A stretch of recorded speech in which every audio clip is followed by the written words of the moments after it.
बहुत बड़ा इवेंट होने जा रहा है यूएई की तारीख में। सिखों का मेरे ख्याल में सबसे बड़ा इवेंट होगा टर्बन कंपटीशन, जो सिखों की पग है उस हवाले से। तो इसमें पाकिस्तान और हिंदुस्तान दोनों इकट्ठे जुड़े हैं।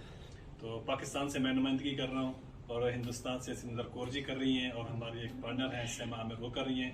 मेहताब जी को इधर हम खुशामदीद कहते हैं। सब दोस्तों से गुजारिश है कल अजमान आप लोग पहुंचे, गल्फ ब्रिज के पास पेट्रोल पंप के साथ ये हॉल है, आप लोगों को लोकेशन भेज दी जाएगी।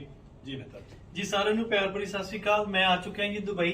ਕੱਲ ਨੂੰ ਅਸੀਂ ਪਰਫਾਰਮ ਕਰ ਰਹੇ ਹਾਂ, ਇਹਨਾਂ ਨੇ ਵੈਨਿਊ ਦੱਸਿਆ ਸਰ ਨੇ।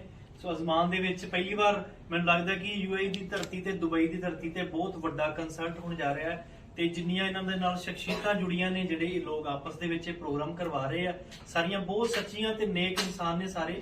ਤੇ ਤੁਸੀਂ ਹੋ ਸਕਦਾ ਹੈ ਕੱਲ ਨੂੰ 2-3 ਘੰਟੇ 4 ਘੰਟੇ ਕੰਮ ਨਾ ਵੀ ਕਰੋਗੇ ਤਾਂ ਤੁਹਾਡਾ ਕੰਮ ਚੱਲ ਜੂਗਾ, ਔਰ ਜਿਹੜਾ ਇਹਨਾਂ ਨੂੰ ਹੌਸਲਾ ਮਿਲੂਗਾ ਉਹਦੇ ਨਾਲ ਮੈਨੂੰ ਲੱਗਦਾ ਕਿ ਅੱਗੇ ਹੋਰ ਬਹੁਤ ਸਾਰੇ ਪ੍ਰੋਗਰਾਮ ਅਸੀਂ ਹੋਰ ਸਿੱਟ ਸਕਦੇ ਆ।